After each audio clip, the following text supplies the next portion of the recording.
Bismillahirrahmanirrahim. Assalamualaikum warahmatullahi wabarakatuh. Perkenalkan, nama saya Lolita Sari dari NIM 191401039. Baik, di sini saya akan menjelaskan tugas saya IT Audit, yaitu mengenai tentang tiga framework COVID 2019, ITIL, dan juga ISO 27007. Baik, lanjut COVID 2019. Secara umum dapat kita artikan bahwa COVID adalah sebuah framework atau kerangka kerja yang memberikan layanan kepada enterprise, baik itu sebuah perusahaan, organisasi, maupun juga pemerintahan dalam mengelola dan memanajemen aset atau sumber daya IT untuk mencapai tujuan enterprise tersebut. Apa itu COVID 2019? COVID 2019 merupakan framework tata kelola dan manajemen IT. COVID 2019 ini sangat umum digunakan sebagai pedoman framework tata kelola dan manajemen IT. Selain digunakan sebagai panduan tata kelola dan manajemen IT, COVID 2019 juga digunakan untuk audit IT. Siklus hidup tata kelola dan manajemen IT berdasarkan COVID itu menggunakan 5 domain. 5 domain tersebut adalah IDM, APO, BAI, DSS, dan MEA. Baik, lanjut saja. Perbedaan antara COVID 2019 dan COVID 5 itu terdapat pada prinsip-prinsipnya, di mana COVID 5 itu berbasis pada 5 prinsip, yaitu memenuhi kebutuhan para pemangku kepentingan, mencakup organisasi secara menyeluruh, menerapkan satu framework tunggal yang terpadu, dan memungkinkan pendekatan yang holistik. Dan yang terakhir itu memisahkan tata kelola dengan manajemen. Selain itu, baik COVID 2019 maupun COVID 5 menggunakan pengelompokan yang sama, yaitu terdiri atas satu domain tata kelola dan 4 domain manajemen. Perbedaan pembahasan pada setiap item ini dibandingkan COVID 2019 dibandingkan COVID 5 itu, kalau pada COVID 5 itu masing-masing item adalah nama proses, sedangkan pada COVID 2019 item IT tersebut dinamai dengan objektif dan diharapkan jika proses tersebut dilakukan dengan baik. Misalnya pada COVID 5, proses EDM01 itu dinamakan dengan Ensure Governance Framework Setting and Maintenance. Sementara pada COVID 2019 itu item EDM01 itu ada Ensure Governance Framework Setting and Maintenance. Setiap item objektif tata kelola manajemen pada COVID 2019 itu berproses dengan nama yang mirip seperti contoh di atas. Hanya saja pada COVID 2019 ini, setiap objektif tata kelola manajemen itu tidak hanya terkait dengan proses, tetapi dapat berkaitan dengan beberapa komponen tata kelola yang lain. Komponen COVID 2019 itu ada 7, yaitu yang pertama itu adalah proses, yang kedua ada struktur organisasi, yang ketiga prinsip-prinsip kebijakan dan kerangka kerja, yang keempat itu sebuah informasi, yang kelima itu ada kultur etik dan kebiasaan, dan yang keenam itu ada sumber daya manusia, keterampilan dan kompetensi, dan yang terakhir yang ketujuh itu ada layanan infrastruktur dan aplikasi. Baik, kita lanjut.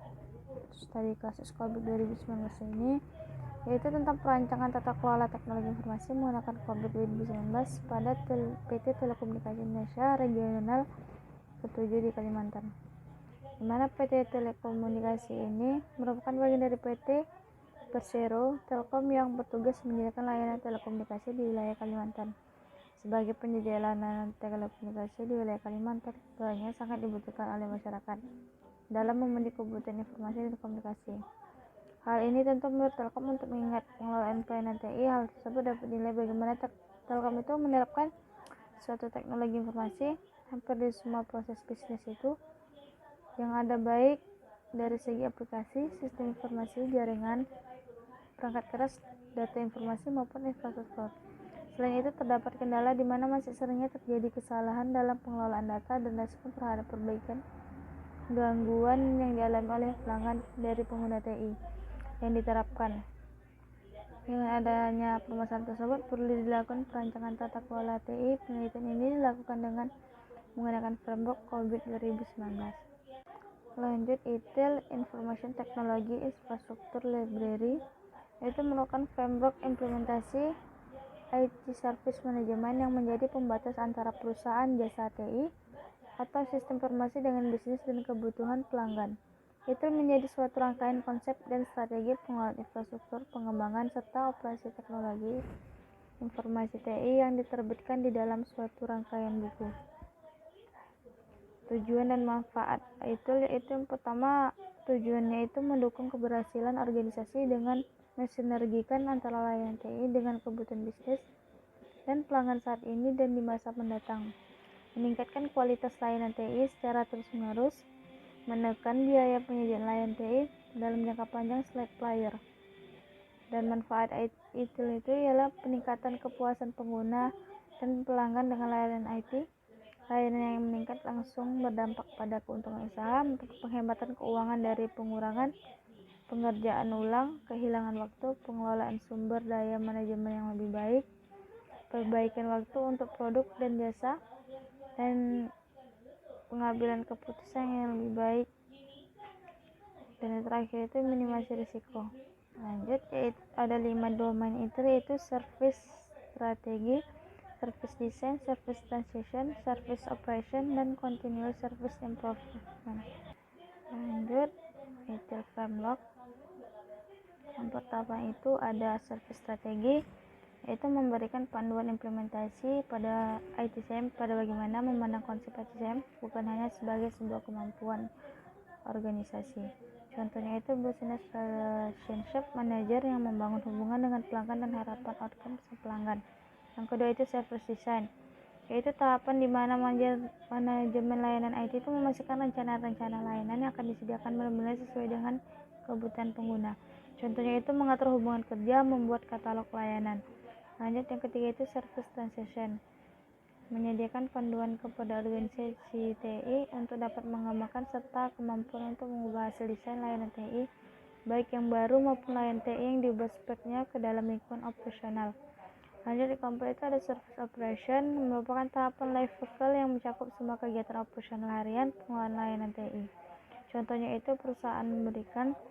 Yang kelima itu ada continuous service improvement, yaitu memberikan panduan penting dalam menyusun serta memelihara kualitas layanan dari proses desain, transisi, dan pengoperasian. Contoh kasusnya itu pendekatan kerangka kerja perpustakaan infrastruktur TI ETIL untuk tata kelola TI. Mengelola dan menggunakan layanan TI itu dianggap sangat penting bagi bisnis modern untuk meningkatkan kinerja mereka. Tata kelola TI itu mendukung bisnis untuk merencanakan dan mengontrol investasi untuk mencapai tujuan bisnis mereka. Tata kelola TI itu bagian dari tata kelola perusahaan yang berkontribusi pada pengelolaan sumber daya TI dengan fokus pada prioritas dan pemberian investasi TI, pengendalian penganggaran, dan menentukan tingkat otorisasi. Perpustakaan infrastruktur TI ETIL ini adalah salah satu tata kelola kerangka kerja yang menyediakan pendekatan sistematis untuk tata kelola TI ini. Dan studi ini difokuskan pada pemahaman kerangka kerja TI kaitannya dengan pemerintah. Selain itu, jurnal ini memberikan kontribusi untuk investasi dan manajemen sumber daya TI dalam organisasi, dimulai dengan perubahan teknologi, pengurangan biaya operasi, pemeliharaan, pengembangan keputusan, proses dengan fokus untuk meningkatkan keberlanjutan organisasi. Lanjut, ISO 27007. Apa sih ISO 27007? ISO 27007 itu ialah standar keamanan informasi, keamanan cyber, dan perlindungan privasi yang memberikan panduan dalam mengelola program audit sistem manajemen keamanan informasi, tentang melakukan audit dan pada kompetensi auditor SMKI di samping pedoman yang terkandung dalam ISO 19011. Apa sih manfaat dan tujuan ISO? ISO itu bermanfaat, yaitu membantu menyelaraskan spesifikasi teknis dari produk dan jasa, membuat industri lebih efisien dan mencegah hambatan perdagangan internasional. Tujuannya itu bagi perusahaan yaitu untuk mendapatkan kredibilitas, mendapatkan kepercayaan konsumen, adanya jaminan kualitas standar internasional, mengoptimalkan kinerja karyawan, dan dapat untuk perusahaan. Lanjut contoh studi kasus ini, saya mengambil pengaruh sistem manajemen mutu isu terhadap kinerja karyawan melalui budaya kualitas perusahaan, di mana isu ini terhadap kinerja karyawan melalui budaya kualitas perusahaan dengan objek penelitian PT Osuka Indonesia Malang SMM. Isu dilihat dari 3 dimensi, yaitu sertifikasi. Isu ini komitmen perusahaan dan penerapan prosedur. Data penelitian diperoleh dari sampel 110 responden karyawan yang dipilih secara acak. Hasil penelitian ini menemukan bahwa perencanaan sertifikasi ISO 9001 ini komitmen perusahaan dan penerapan prosedur dipersepsikan sudah sangat baik oleh karyawan dan berpengaruh positif secara signifikan terhadap budaya kualitas perusahaan. Begitu yang dapat saya sampaikan, lebih kurang saya mohon maaf. Terima kasih.